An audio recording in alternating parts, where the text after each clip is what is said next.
Yeah, Mataji, so far nobody has joined, so we are first on the call. Okay. Okay, Mataji. So we just tell sure like others would be joining, but since they all just left, so it may take a few minutes for them to join today. Okay. Should I stay on the line, Mataji? Should I stay on the line? Yes, Mataji, you can stay on the line. Yeah. Just that nobody has joined as of now. That might just take few minutes for them to actually go back and then dial in. Yeah. Yolanda Mataji, when is your birthday? It was recently. It was June 9th. When? June 9th. June 9th? Oh. Right after Subal Prabhu's birthday. What, Mataji? Right after Subal Prabhu's birthday. Yeah. Mine is just before Subal Prabhu. No way. Yeah, I'm June 3rd. He's 6th. You are 9th. Wow. Like 3 days apart. That's funny. We won't forget it if it's like that. Actually, there is so many June-born devotees. Yeah, especially in our temple, like we have so many pujaris who are all June-born. Interesting. Yeah. But I'm very happy to know that we both are June-born, Mataji. I'm so happy. I like your opinion. Yeah. So you're also Gemini? Yes, Mataji. Yeah. So, welcome to the club, Mataji. Is Prabhuji still traveling? Huh? Is your Prabhu still traveling? Or his work, right? Oh, yeah, no, he's not traveling this week, Mataji. Last week he traveled, and then this week he's not traveling. Next week also, I think he's not traveling, and then the week after he has to travel again. Okay. Yeah. So because I think that his boss is not traveling, so he's not traveling. Yeah. I see. So it's nice. Yeah. Mataji, you were married in June, right? No, I was married in December. Really? Oh. I mean, the Vedic ceremony was in December. My Karmi wedding was in October. Oh, okay. You were married in St. Louis? No, we were legally married in my country. Oh, really? Wow. Yeah, so otherwise my parents would miss out on everything, right? So. Yeah. Yeah. It was a nice day. Yeah. Actually, it happened for our parents like that, Mataji. My parents actually missed out on everything. We got married in Chicago, and then at that time they didn't have visa, so they didn't hurry to come. Oh, okay. Yeah. So ours was like a very like a funny kind of a wedding, because my parents were not there, his parents were not there. So Nityanand Pran Prabhu was basically acting as his parents, he was acting as our parents, and then he was acting as the pujari. Oh wow, that must have been funny. Yeah, he was playing more roles than anybody else in our wedding. Yeah. For us also, neither Shawan's parents were there for the Vedic ceremony. I mean, no one was there. Yeah. Hare Krishna, did anyone join? Hare Krishna. Okay, yeah, Mataji. Hare Krishna. Hare Krishna.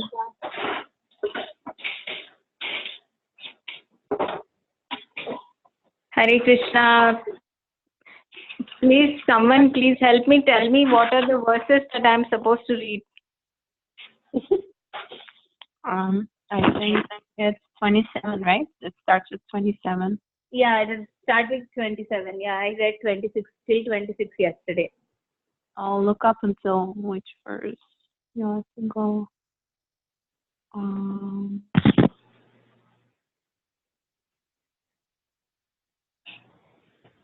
Here it is.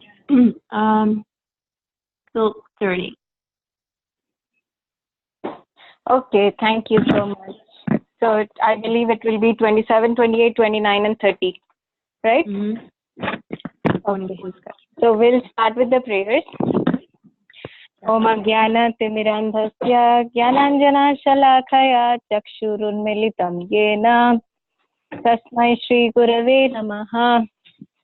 श्रीचैतन्यमनोभीष्टं स्थापितं येन भूतले स्वयं रूपा कदा मह्यं ददाति स्वपदान्तिकम् वन्देऽहं श्रीगुरो श्रीयुतपदकमलं श्रीगुरुन् वैष्णवंश्च श्रीरूपं साग्रजातं सहगणरघुनाथान्वितं तं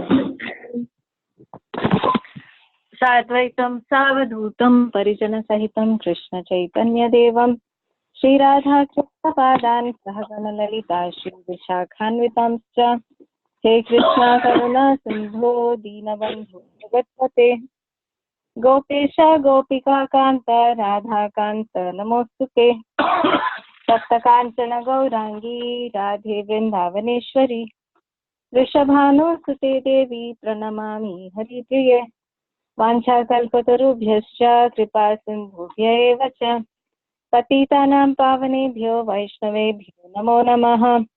जय श्री कृष्ण चैतन्य प्रभु नित्यानंद श्री अद्वैता गदाधर श्रीवासादि गौरभक्तवृंद हरे कृष्णा कृष्णा कृष्णा हरे हरे हरे राम राम राम हरे हरे नारायणं नमस्कृत्य नरं चैव नरोत्तमं देवीं सरस्वतीं व्यासं ततो जयमुदीरये नष्टप्रायेषु भद्रेषु नित्यं भागवत सेवया Bhagwati उत्तमश्लोके भक्तिर्भवति नैष्टिकी. So, would anybody like to read text 27, 28?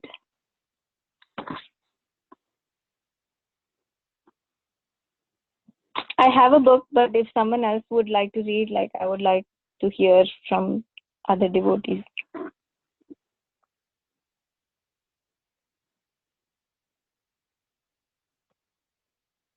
I don't have a book, sorry. I'm still working around and trying to get things done. So that's fine. Yeah.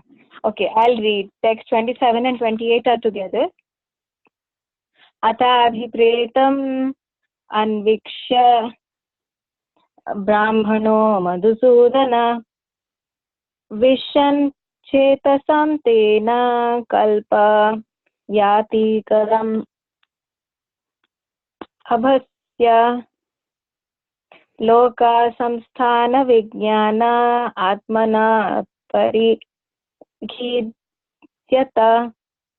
तम अहागध्य वाचा कश्मलं समयन इव. Okay, before I start, I usually call Dheera Shanta Mataji and Janva Mataji.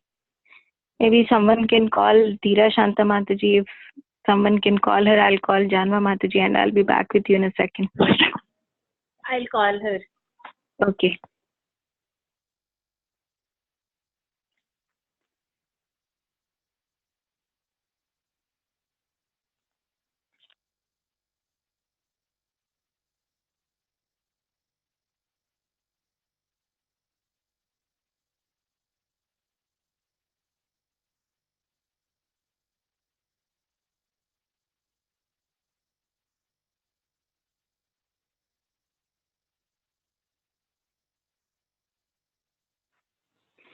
Okay, she didn't answer. Translation and purport by His Divine Grace A.C. Bhaktivedanta Swami Srila Prabhupada Ki Jai. The Lord saw that Brahma was very anxious about planning and construction of the different planetary systems and was depressed upon seeing the devastating waters. He could understand the intention of Brahma, and thus he spoke in deep, thoughtful words, removing all the illusion that had arisen. Purport: the devastating water was so fearful that even Brahma was perturbed at its appearance and became very anxious about how to situate different planetary systems in outer space to accommodate the different kinds of living entities such as the human beings, those lower than the human beings, and the superhuman beings. All the planets in the universe were situated according to the different grades of living entities under the influence of the modes of material nature. There are 3 modes of material nature, and when they are mixed with one another, they become 9. When the 9 are mixed, they become 81, and the 81 are also become mixed, and thus we ultimately do not know how the delusion increases and increases. Lord Brahma had to accommodate different places and situations for the requisite bodies of the conditioned souls. The task was meant only for Brahma, and no one in the universe can even understand how difficult it was. But by the grace of the Lord, Brahma was able to execute the tremendous task so perfectly that everyone is amazed to see the workmanship of the Vidhata, or the regulator. Text 29. Would anybody like to read? Yolanda Mataji, would you like to read? Sure, I can give it a try. Okay. Shri Bhagavan Mavida Karma Gastam Drim Sarga Ujjamam Avaha Tammaya Paditam Yagre Yamam Pratayate Bhavam. Should I read also? Yes, please. Oh, okay. Translation. The Supreme Personality of Godhead then said, O Brahma, O depth of Vedic wisdom, be neither depressed nor anxious about the execution of creation. What you are begging from me has already been granted before. Purport by Srila Prabhupada. Any person authorized by either the Lord or by his bona fide representative is already blessed, as is the work entrusted to him. Of course, the person entrusted with such a responsibility should always be aware of his incapability and must always look for the mercy of the Lord for the successful execution of his duty. One should not be puffed up because he is entrusted with certain executive work. Fortunate is he who is so entrusted if he is always fixed in the sense of being subordinate to the will of the Supreme. He is sure to come out successful in the discharge of his work. Arjuna was entrusted with the work of fighting on the battlefield of Kurukshetra, and before he was so entrusted, the Lord had already arranged for his victory. But Arjuna was always conscious of his position as subordinate to the Lord, and thus he accepted him as the supreme guide in his responsibility. Anyone who takes pride in doing responsible work but does not give credit to the Supreme Lord is certainly falsely proud and cannot execute anything nicely. Brahma and persons in the line of his disciplic succession who follow in his footsteps are always successful in the discharge of loving transcendental service to the Supreme Lord. Thank you so much. What a beautiful purport, isn't it? Right. Is there anyone else on the call who would like to read, who has the book? So we have Premalasa, Yolanda Mataji, and anybody else who is on the call today?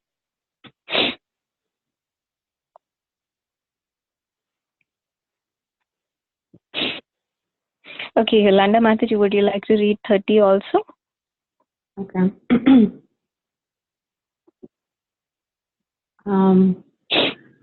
Bhuyastram tapa atishta vidyam chaivamat ashrayam tapyam antar ridi brahmam lokam drakshashapasitam. O Brahma, situate yourself in penance and meditation and follow the principles of knowledge to receive my favor. By these actions, you will be able to understand everything from within your heart.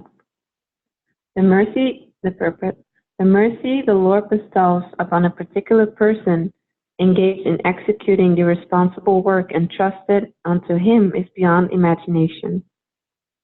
But his mercy is received due to our penance and perseverance in executing devotional service. Brahma was entrusted with the work of creating the planetary systems. The Lord instructed him that when he meditated, he would very easily know where and how the planetary systems must be arranged. The directions were to come from within, and there was no necessity for anxiety in that task. Such instructions of Buddhi Yoga are directly imparted by the Lord from within, as confirmed in Bhagavad Gita 10.10. Thank you so much, Mataji. So I guess like these are the verses for today, right?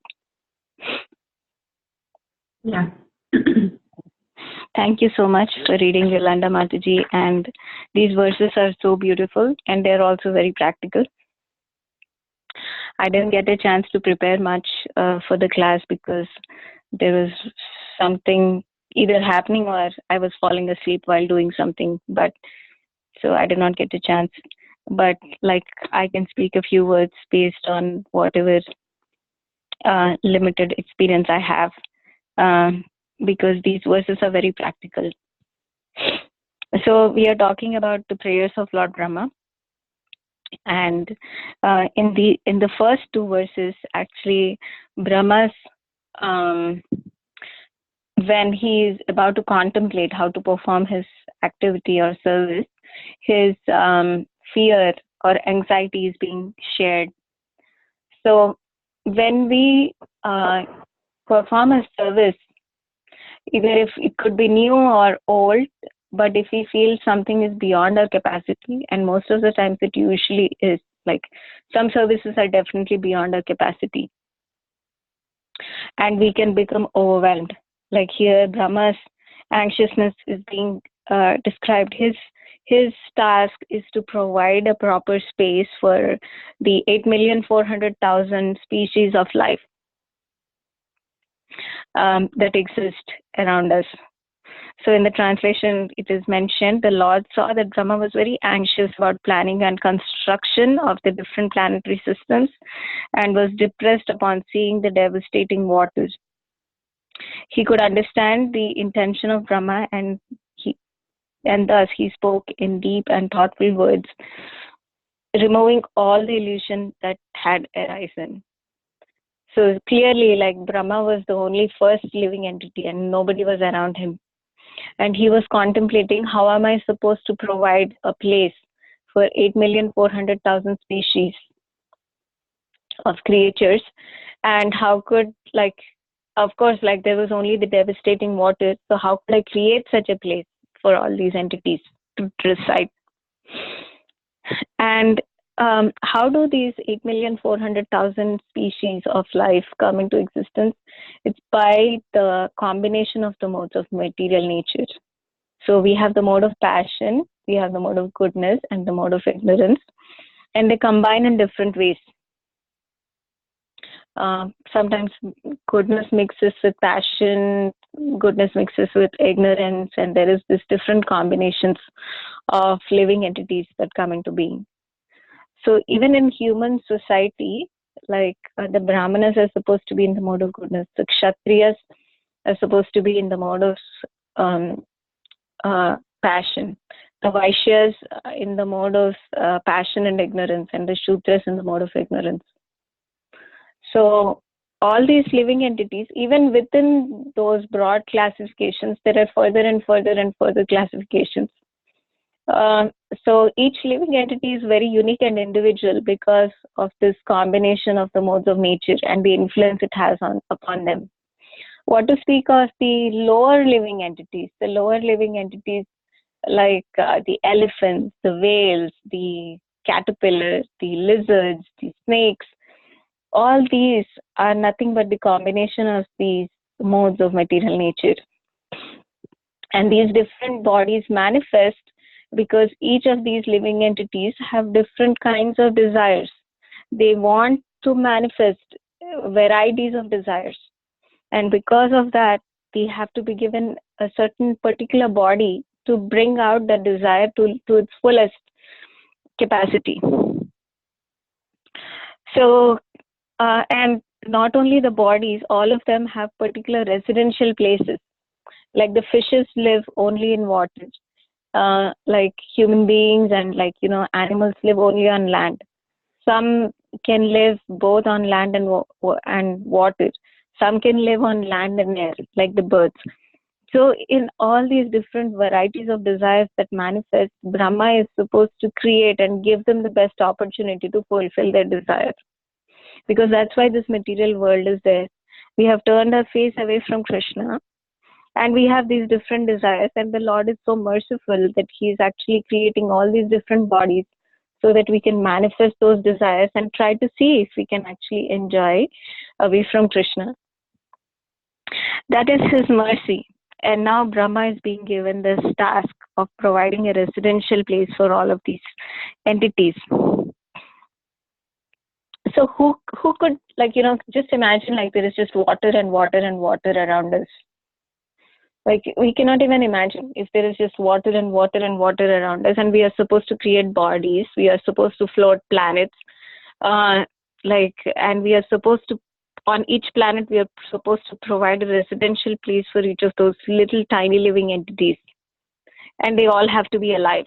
It's not that everybody, they just come into existence and everything collapses. No, they have to be sustained.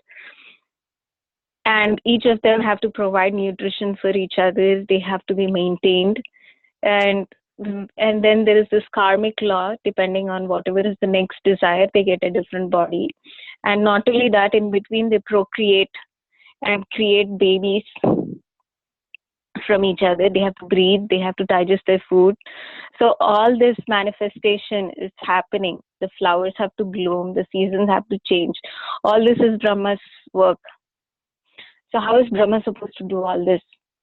So just that thought itself, I remember when I was doing this service of organizing retreats and festivals, like when a retreat or a festival used to approach, my heart used to go into a state of anxiety, and it would like beat like tuk, tuk, tuk, tuk, tuk, because we had to accommodate a few guests, and it's in comparison to many of the retreats that happen, this is one of the smaller retreats that we can think of. But even for that, how to provide a place for all the devotees to stay, how to organize all of their prasadam, how to make sure that everything gets cleaned up after the retreat, how to make sure that the devotees are not upset with the arrangements that are being made, the different requests that come about, and so many other details are missed. But even just the thought of it, like how is everything going to flow?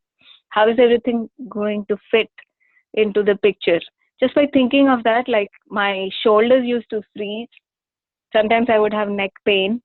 And then my heart would start beating. Sometimes I would not be able to sleep at night. I would be cutting vegetables throughout the night, even in my dreams. So these kind of things are normal, because when some service is bigger than our capacity, it's natural to feel a state of anxiety. But the mercy of the Lord is always there, and He is wishing for us to perform a service. The service is already executed by the mercy of the Lord, and the person who is performing the service is already blessed by the mercy of the Lord. The only thing we have to do is we have to stay put. We should not run away from the place thinking that, okay, now I'm doomed. As long as we stay put, Krishna will shower His mercy, and things will take place because it's the will of the Lord. So, people easily discredit the amazing existence that exists around us, the nature, how the roses bloom, how the lotuses bloom, how each living entity is procreating. Just imagine, we had 2 pregnant women today who came, and they were just thinking, isn't it amazing, the process of having a baby inside the womb of a mother, and how the baby is nurtured and then it grows up. It's beyond our comprehension. It's not that the mother is taking care of every little detail inside the womb.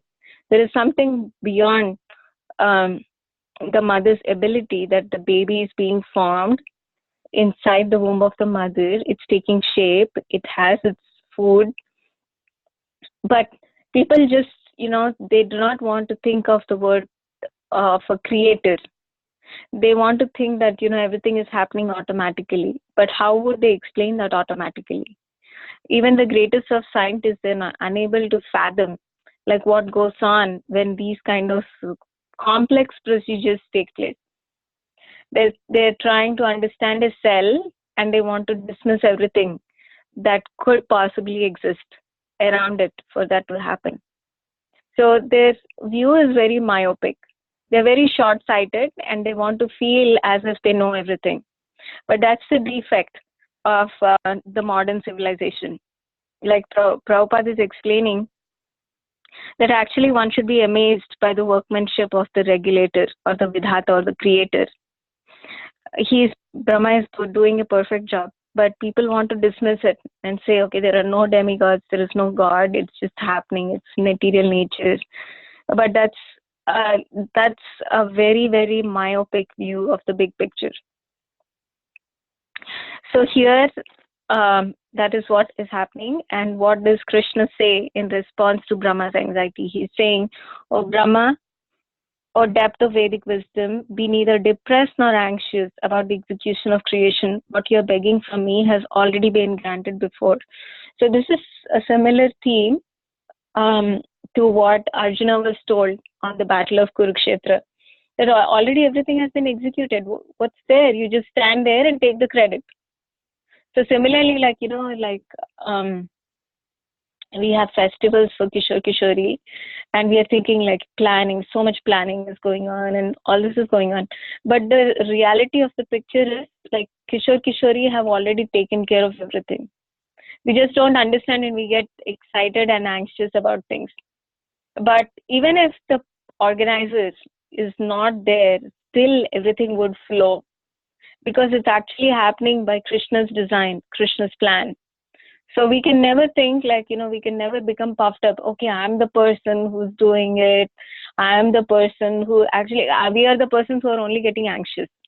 And that anxiety is even good for our Krishna consciousness, because Prabhupada used to say, if you're not anxious about how to serve Krishna, you'll become lazy.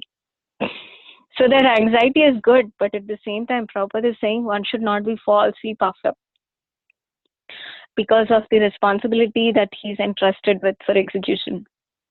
So in any position, it's very essential to understand the big picture. We may think, okay, I'm doing it. It's not us doing it. There are so many people who are putting in efforts to do any particular job to make it happen in a nice fashion. But we sometimes the false ego works like that. It says, yeah, you are the one who did it all. But it's not true. For any little thing to happen, there is the support, the hard work, the willingness, the devotion, and skills of so many devotees behind it. Not even devotees, sometimes even the non-devotees. Because if we have to cook a feast, we are not growing, we are not in a position or ability to grow those plants, to grow those vegetables, to grow those fruits. So even the non-devotees who do not know about the existence of God are contributing on a regular and daily basis to support us in our service to Krishna. So it's not the effort of one person. It can never be the effort of one person. But it's a person who is actually in an executive position, who is being entrusted with this responsibility, can easily feel it's all happening because of me. No, it's never like that. If a person is thoughtful, immediately he'll take a very humble position. And he'll say, it's not because of me. The reality is that so many devotees are putting their efforts into making something happen. So we can always be, like Prabhupada is saying, that one should not be puffed up because he's entrusted with certain executive work. Fortunate is he who is so entrusted and is always fixed in a sense of being subordinate to the will of the Lord. He's sure to come out successful in the discharge of his work. So if we just become conscious and aware that, I'm just a puppet, I'm a small instrument in Krishna's hands, and I'm doing this for Krishna's pleasure. So the thing is, like, when we get into the mode of passion, especially when it comes to managerial activities, like, it's very easy to go into the mode of passion, because that's what the mind does. The mind gets agitated and anxious, and it pushes one into the mode of passion, thinking, okay, this needs to get done, that needs to get done. And one has to be very careful when doing that, because the mind is pushing and pushing and pushing, because it does not know where the boundaries are. So the devotional aspect of a devotee should be very, very strong. Otherwise, the mind will drag the devotee. Even if the person is very nice, it's very easy to commit offenses when one is in such a state, because they can start thinking, okay, I'm the one who's doing everything, everybody else is not doing anything, so I can go around and tell people what to do. So one has to be extremely careful being in such positions of responsibility.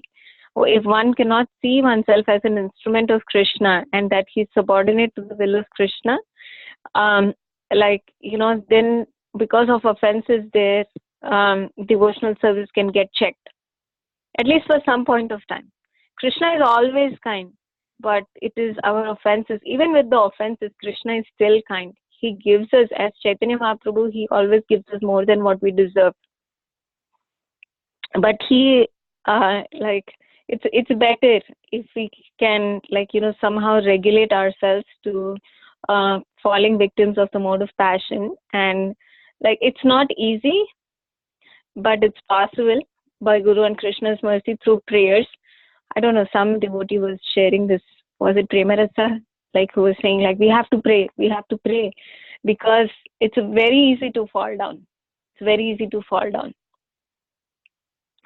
So we have to take a humble position, and the Lord takes care of everything else. And it's also a great honor to be able to be given a position of responsibility in executing something for Sri Chaitanya Mahaprabhu's mission. So all these things exist.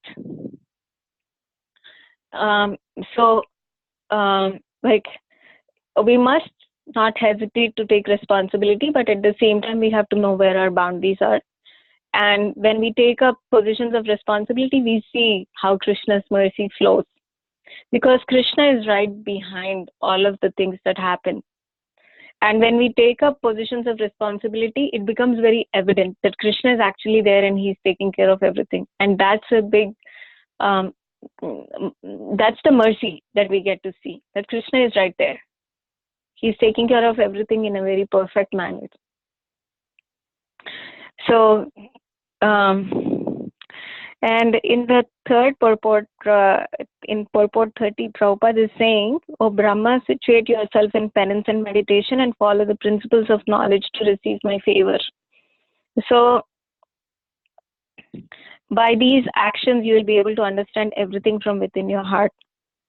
So, in the purport, Prabhupada says, "The mercy of the Lord bestows upon a particular person engaged in executing the responsible work entrusted unto him is beyond imagination." So it is true. Actually, if we give a set of beads to somebody on the street and we say, chant Hare Krishna, it will be very difficult for him to chant even 108 times, one round each day. And I can speak for myself. At one point, I was also like that. But it is by the Lord's mercy that today we can pick up our beads and start chanting 16 rounds. It may be slow, fast, inattentive, but at least we are saying those syllables.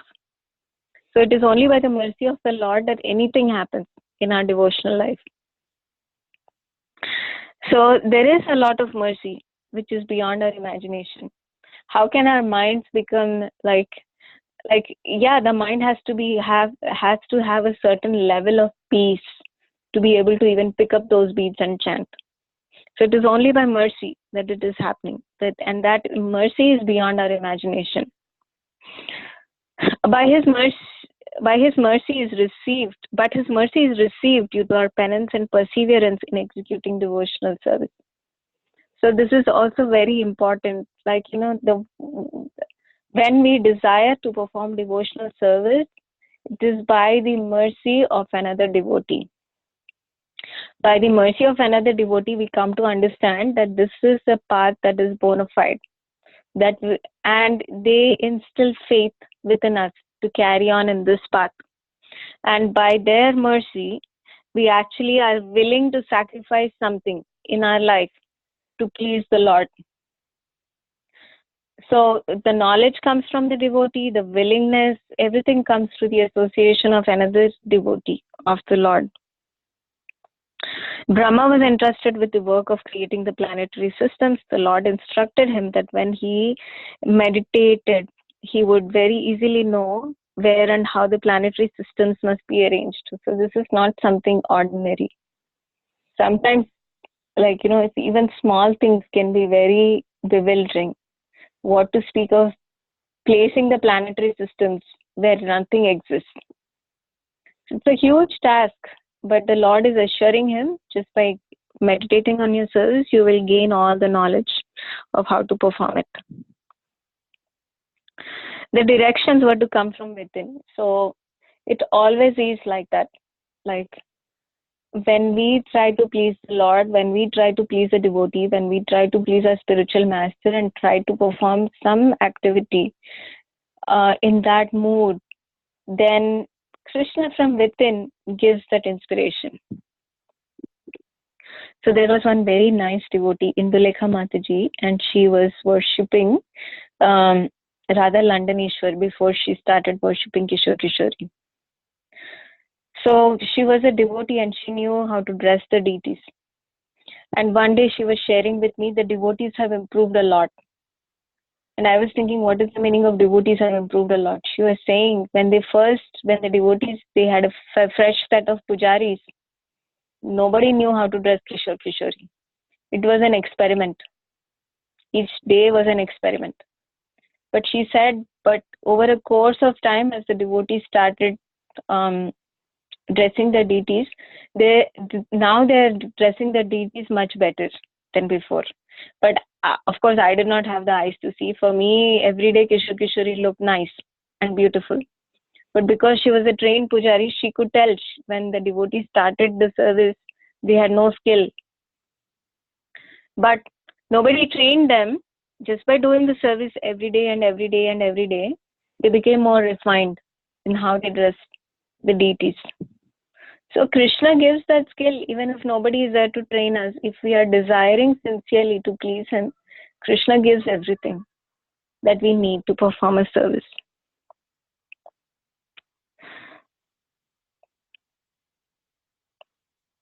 And there was no necessity for anxiety in that task. Actually, this is a very difficult thing for a conditioned soul because we all think, okay, I have to do it. And when we think I have to do it, immediately that anxiety strikes our heart. So to build that faith that Krishna will take care of everything, I'm just an instrument, I'm like a small tiny entity, and he will use and direct us as it is required. To build that faith is such a good thing.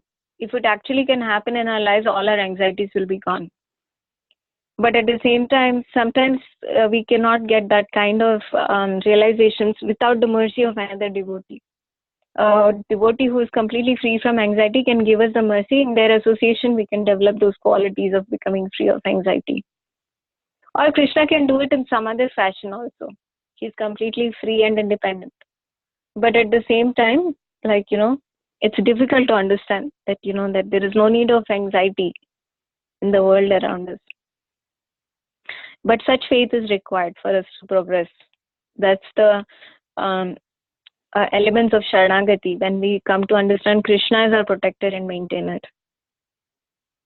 Such instructions of Buddhi Yoga are directly imparted by the Lord from within as confirmed in Bhagavad Gita 10.10. So in Bhagavad Gita 10.10, the Lord is explaining that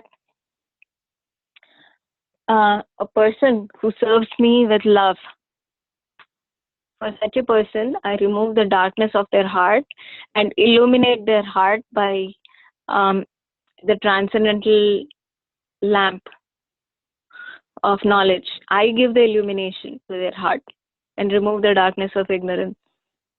So similarly, like by reading Srila Prabhupada's purports, by taking association, by chanting the holy name, when we try to execute these processes of devotional service carefully and sincerely, the Lord who is sitting within our heart as Paramatma, he appreciates our penance and sacrifices.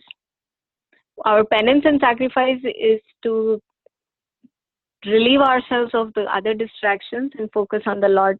That's all we need to do.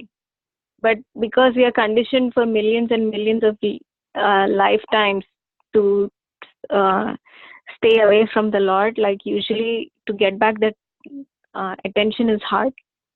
But in the association, through slowly striving in a good association, and hearing about the power of devotional service, we can definitely come to the point where the Lord becomes our object of love and service. So that's all I had to say. Any comments, questions?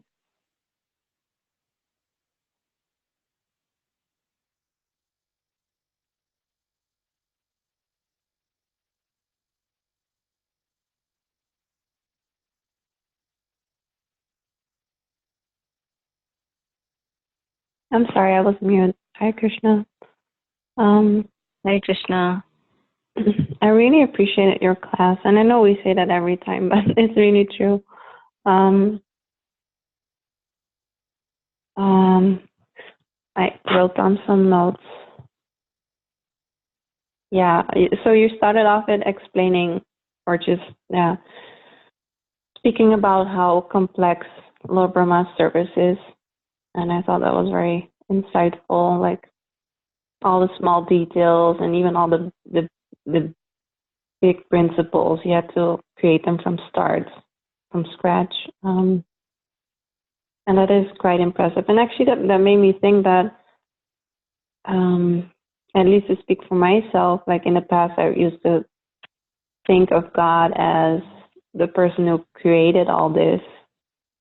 And only when I met the devotees, I learned that actually the person who created all this is Lord Brahma, and he's a devotee of who God really is, right? So, yeah, that really amazed me. It's indeed really an impressive service. And then, yeah, I think I found one of my favorite verses of the Bhagavatam in these 3 verses, actually, because it speaks about anxiety and depression. And I'm in school to become a social worker, and I want to become a mental health therapist. Mm-hmm. And so I'm meeting a lot of people with anxiety and depression, and I myself suffer from it from time to time. Mm-hmm.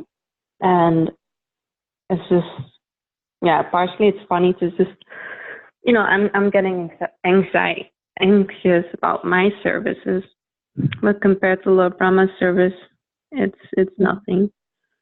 But of course, Lord Brahma was much more qualified. Mm-hmm. So there are definitely services that bring me great anxiety. And they bring me anxiety because I'm thinking like, I don't know how to solve this or improve the situation or things like that. Basically the worship mentality, and not at all depending on the fact that Krishna has already executed the service, actually. So I should just depend on him and have faith that he's giving the resources that I need. And that was another point you made that I thought was very useful. You spoke about how we should never become proud because we're never the person who did something. And that's so true, actually, but I never think about it. Like if I cook something and it comes out nice, I might have used the recipe of someone. So actually that person who wrote the recipe put a lot of thought in it and probably had their ideas from other people who taught them how to cook. And it's just like, if you go into details, it's just never ending, because you have the farmers who have to grow the ingredients and the transporters who transport the vegetables to the store. And like, yeah, it's true. It's not, whenever I do something, it's not at all all the credit should not go to me at all. And that's even true for, like, you don't have to be religious for that to acknowledge that, actually. Yeah.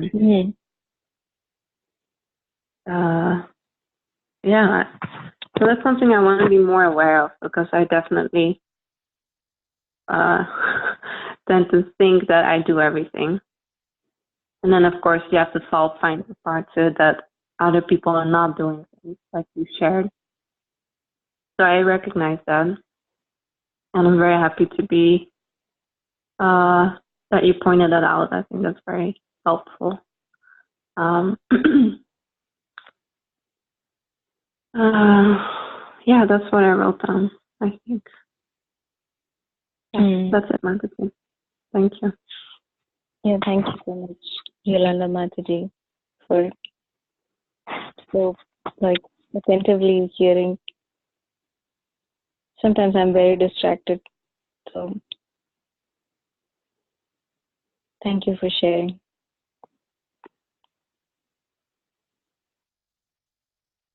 I was extra attentive because I really felt that actually today I was praying like, Krishna, I don't know what it is you want from me. It's been a very confusing day. And I really feel that these verses are literally his response. So thank you very much for speaking on these verses. Thank you so much.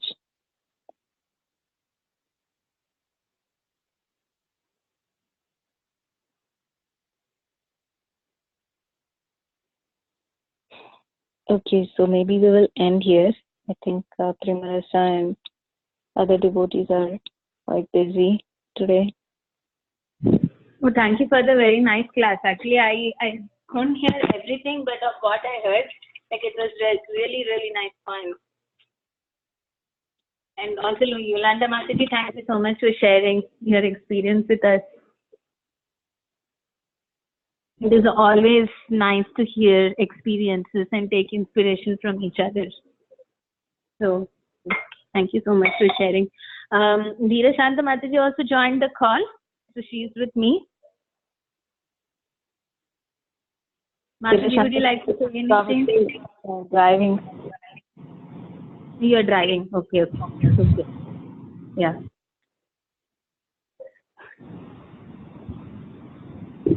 Yeah.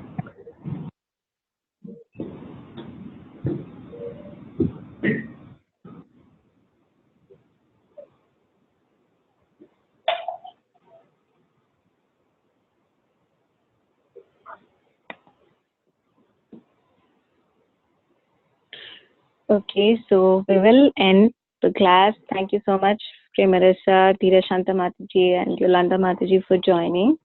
And my husband is here. He is hearing. Thank you. His soul is hearing me speak. Yeah. Thank you, Mataji, for your beautiful, always nice class. Thank you, Dheera Shanta Mataji. Srila Prabhupada ki jai. Jai. Bhagavatam ki jai. Jai.